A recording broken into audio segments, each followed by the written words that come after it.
ओम शांति। दिनांक 9 जून सन 1969। अव्यक्त बाप दादा के मधुर महावाक्य। विषय है सुस्ती का मीठा रूप आलस्य। बाप दादा बोले, सभी व्यक्त में होते अव्यक्त स्थिति में हो। अव्यक्त स्थिति किसको कहते हैं? उसकी पहचान है। बाबा ने पूछा, अव्यक्त स्थिति किसको कहते हैं? उसकी पहचान है। बाबा कहते हैं, पहले है अव्यक्त स्थिति की पहचान, और पहचान के बाद फिर है परख। पहले है अव्यक्त स्थिति की पहचान, और पहचान के बाद फिर है परख। तो इन दोनों बातों का ज्ञान है। बाबा ने पूछा, इन दोनों बातों का ज्ञान है, अव्यक्त स्थिति किसको कहते हैं? बाबा कहने लगे, व्यक्त का भान न रहे। व्यक्त में कार्य करते हुए व्यक्त का भान कैसे नहीं रहेगा? पूछा, व्यक्त में कार्य करते हुए भी व्यक्त का भान कैसे नहीं रहेगा? बाबा बोले, व्यक्त में होते हुए अव्यक्त स्थिति रहे, यह कितना अनुभव होता है? आज यह सभी से पूछना है। अव्यक्त स्थिति में ज्यादा से ज्यादा कितना समय रहते हो? ज्यादा में ज्यादा कितना समय होना चाहिए मालूम है? किसी ने कहा 8 घंटा। बाबा बोले, संपूर्ण स्टेज के हिसाब से तो 8 घंटा भी कम से कम है। आपके वर्तमान पुरुषार्थ के हिसाब से 8 घंटा ज्यादा है। कोई ने भी हाथ नहीं उठाया। अच्छा, जो 8 घंटे तक पहुंचे हैं वह हाथ उठाए। 6 घंटे तक पहुंचे हैं वह हाथ उठाए। कोई नहीं उठाते हैं। अच्छा, 4 घंटे तक जो पहुंचे वह हाथ उठाए। कोई ने 4 घंटे में, कोई ने 2 घंटे में हाथ उठाया। इस रिजल्ट के हिसाब से कितना समय पुरुषार्थ का चाहिए? कोर्स भी पूरा हो गया, रिवाइज कोर्स भी हो रहा है, फिर भी मेजॉरिटी के रिजल्ट। इसका क्या कारण है? बाबा ने बोला, सभी पुरुषार्थ भी करते हो, उमंग भी है, लक्ष्य भी है, फिर भी क्यों नहीं होता है? बाबा बोले, अटेंशन कम है। किस बात का अटेंशन कम है? बाबा कहने लगे, यह तो अटेंशन सभी रखते हैं कि लायक बने, नजदीक आए, फिर भी मुख्य कौन सा अटेंशन कम है जिस कारण अव्यक्त स्थिति कम रहती है? सभी पुरुषार्थी ही यहाँ बैठे हो। ऐसा कोई होगा जो कहे मैं पुरुषार्थी नहीं हूँ? पुरुषार्थी होते हुए भी कमी क्यों? क्या कारण है? बाबा बोले, अंतर्मुख रहना चाहते हुए भी क्यों नहीं रह सकते हो? बाहर मुक्ता में भी क्यों आ जाते हो? ज्ञानी तो आत्मा भी तो सभी बने हैं। ज्ञानी तो आत्मा समझदार बनते हुए फिर बेसमझ क्यों बन जाते हो? समझ तो मिली है, समझ का कोर्स भी पूरा हो चुका है। कोर्स पूरा हुआ, गोया समझदार बन ही गए, फिर भी बेसमझ क्यों बनते हो? मुख्य कारण यह देखा जाता है, कोई में अलबेलापन आ गया है, जिसको सुस्ती कहते हैं। सुस्ती का मीठा रूप है आलस्य। आलस्य भी कई प्रकार का होता है, तो मेजॉरिटी में किस न किस रूप में आलस्य और अलबेलापन आ गया है। इच्छा भी है, पुरुषार्थ भी है, लेकिन अलबेलापन होने कारण जिस तरह से पुरुषार्थ करना चाहिए वह नहीं कर पाते हैं। बुद्धि में ज्यादा ज्ञान आ जाता है तो उससे फिर ज्यादा अलबेलापन हो जाता है। जो अपने को कम समझदार समझते हैं वह फिर भी तीव्र पुरुषार्थ कर रहे हैं, लेकिन जो अपने को ज्यादा समझदार समझते हैं वह ज्यादा अलबेलेपन में आ गए हैं। जैसे पहले पहले पुरुषार्थ की तड़पन थी, ऐसा बनकर दिखाएंगे या करके दिखाएंगे। अभी वह तड़पन खत्म हो गई है, तृप्ति हो गई है, अपने आप से तृप्त हो गए हैं। ज्ञान तो समझ लिया, सर्विस तो कर ही रहे हैं, चल ही रहे हैं। यह तृप्त आत्मा इस रूप में नहीं बनना है, पुरुषार्थ में तड़प होनी चाहिए। बाबा बोले जैसे बांधेलियां तड़पती है तो पुरुषार्थ भी तीव्र करती है, और जो बांधेली नहीं वो तृप्त होती है तो अलबेले हो जाते हैं। ऐसी रिजल्ट मेजॉरिटी पुरुषार्थियों के देखने में आती है। हमेशा समझो कि हम नंबर 1 पुरुषार्थी बन रहे हैं, बन नहीं गए हैं। तीनों कालों का ज्ञान बुद्धि में आने से अपने को ज्यादा समझदार समझते हैं। पहले भी सुनाया था ना, जहाँ बालक बनना चाहिए वहाँ मालिक बन जाते हो, जहाँ मालिक बनना चाहिए वहाँ बालक बन जाते हो। तो अभी बच्चे रूप का मीठा मीठा पुरुषार्थ तो कर रहे हो, राज्य के अधिकारी तो बन गए, तिलक भी आ गया, लेकिन यह ढीला और मीठा पुरुषार्थ अभी नहीं चल सकेगा। जितना शक्ति रूप में स्थित होंगे तो पुरुषार्थ भी शक्तिशाली होगा। अभी पुरुषार्थ शक्तिशाली नहीं है, ढीला ढीला है। पुरुषार्थी तो सभी है, लेकिन पुरुषार्थ शक्तिशाली जो होना चाहिए वह शक्ति पुरुषार्थ में नहीं भरी है।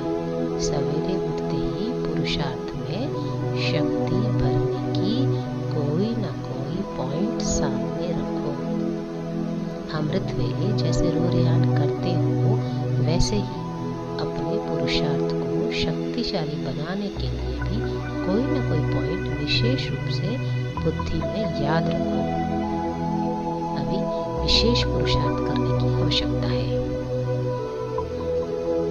साधारण पुरुषार्थ करने के दिन अभी बीत रहे हैं। जैसे विशेष फंक्शन आदि के प्रोग्राम रखते हो ना, वैसे अब यही समझना है कि समय थोड़ा है, उसमें विशेष पुरुषार्थ का प्रोग्राम रखना है। यह विशेष पुरुषार्थ करने का लक्ष्य रख आगे बढ़ना है।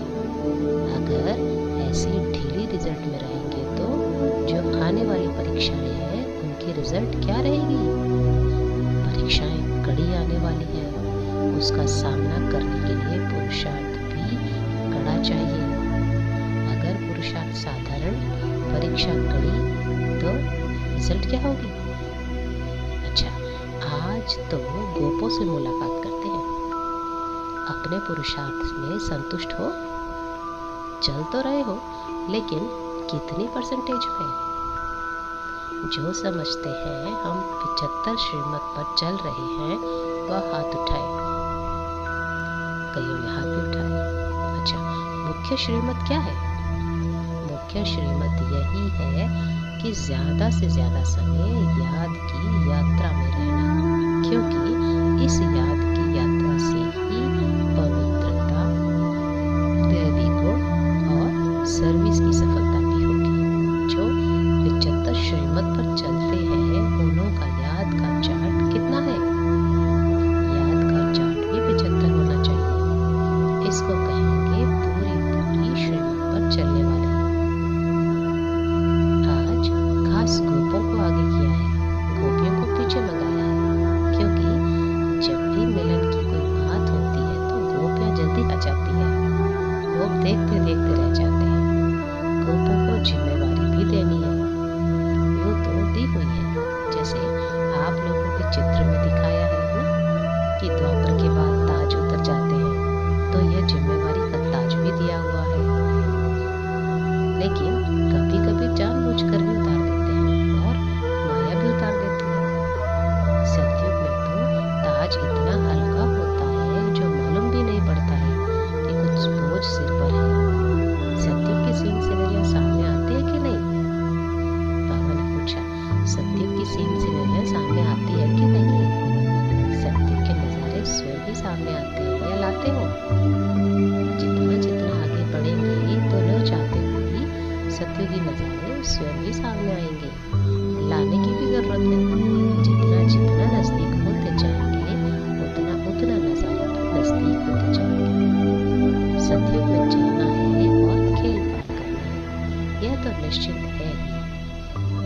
आज जो भी सभी बैठे हैं उनमें से कौन समझता है कि हम श्री कृष्ण के साथ पहले जन्म में आएंगे, उनकी फैमिली में आएंगे, वह सखी सखा बनेंगे, वह तो स्कूल के साथी बनेंगे। जो समझते हैं तीनों में से कोई ना कोई जरूर बनेगा, ऐसे निश्चय बुद्धि कौन है? सभी ने हाथ उठाया।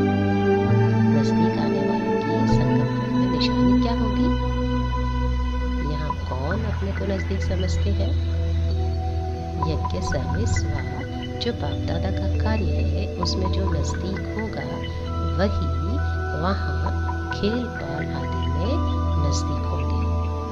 यज्ञ की जिम्मेवारी और बाप दादा के कार्य की जिम्मेवारी के नजदीक जितना जितना होंगे उतना वहाँ भी नजदीक होंगे। नजदीक होने की परख कैसे होगी? हर एक को अपने आप से पूछना चाहिए, जितनी बुद्धि, जितना तन, मन, धन और जितना समय लौकिक जिम्मेवारियों में देते हो उतना ही इस तरफ देते हो? इस तरफ ज्यादा देना चाहिए। अगर ज्यादा नहीं तो उसका वजन एक जैसा है। अगर दोनों तरफ का एक जितना है तो भी नजदीक गिरा जाएगा। इस हिसाब से अपने को परखना है। अभी तक रिजल्ट में लौकिक जिम्मेवारियों का बोझ ज्यादा देखने में आता है। खास मुख्य गोपों को यह बातें जरूर ध्यान में रखनी चाहिए कि आज का दिन जो बीता कितना समय लौकिक जिम्मेवारी तरफ दिया और कितना समय अलौकिक व पारलौकिक जिम्मेवारी तरफ दिया। कितने मददगार बने? यह चेकिंग करते रहेंगे तो पता पड़ेगा कि कौन सा तरफ खाली है।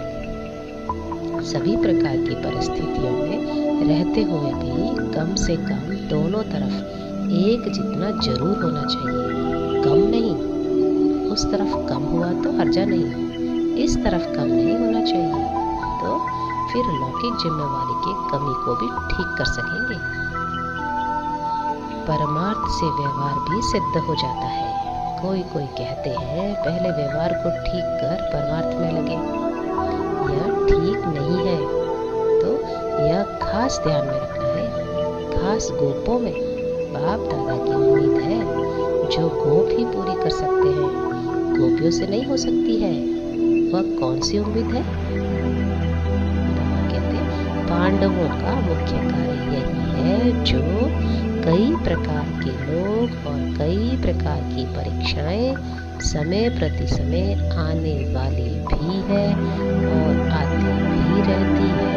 तो परीक्षा और लोगों की परख यह विशेष गोपों का काम है, क्योंकि पांडवों को शक्तियों की रखवाली करने का मुख्य कार्य है। शक्तियों का काम है तीर लगाना, लेकिन हर प्रकार की परीक्षा और लोगों को परखना और शक्तियों की रखवाली करना पांडवों का काम है। इतनी जिम्मेवारी उठा सकते हो? बाबा ने पूछा, इतनी जिम्मेवारी उठा सकते हो कि शक्तियों की रखवाली की आपको आवश्यकता है? कहाँ कहाँ देखने में आता है पांडव अपनी रखवाली की औरों से उम्मीद रखते हैं, लेकिन पांडवों को अपनी रखवाली के साथ चारों ओर की रखवाली करनी है। बेहद में दृष्टि होनी चाहिए ना कि हद में। अगर अपनी ही रखवाली नहीं करेंगे तो फिर औरों की मुश्किल हो जाएगी।